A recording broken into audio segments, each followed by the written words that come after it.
Berikutnya, Saudara, setelah menetapkan Wakil Menteri Hukum dan HAM Edward Hiarie atau Hedi Hiarie, Komisi Pemberantasan Korupsi masih mengumpulkan sejumlah bukti untuk tahap penyidikan dugaan penerimaan gratifikasi.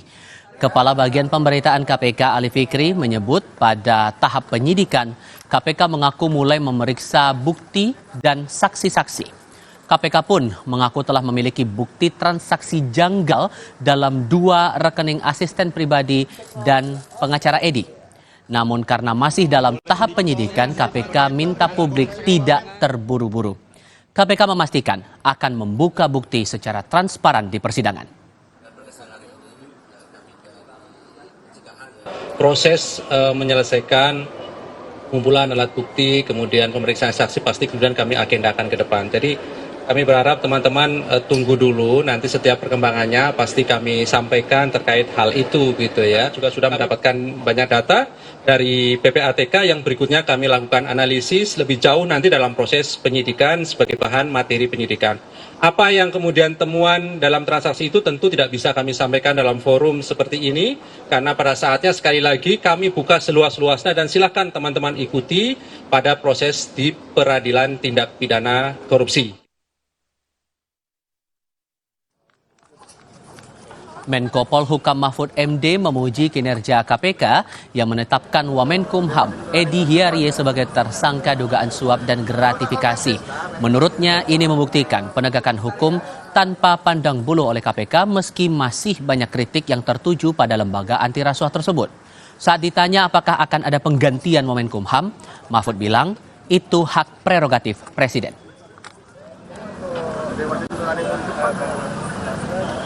Hukum itu harus tidak pandang bulu, dan itu ya dibuktikan meskipun masih banyak kritik terhadap KPK, tapi dia udah membuktikan lah, tidak pilih menteri, wamen, kepala daerah apa semua itu memang harus begitu, harus ditindak secara tegas dan transparan. Ketika KPK menetapkan seorang tersangka pasti sudah ada 2 alat bukti yang cukup bahwa peristiwa korupsi atau pencucian uang itu terjadi. Cukup. Tidak tahu saya, itu hak prerogatif Presiden. Kementerian Hukum dan Hak Asasi Manusia buka suara atas penetapan tersangka yang disampaikan KPK terhadap Wamenkumham Edward Omar Syarif Hiarie. Wamenkumham Hiarie menurut Kemenkumham belum mengetahui penetapan tersangka kecuali melalui media massa.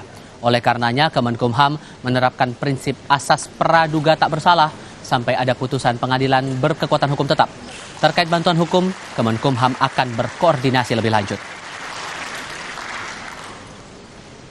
Kita menerapkan prinsip atau asas praduga tidak bersalah sehingga sampai ada keputusan pengadilan yang tetap.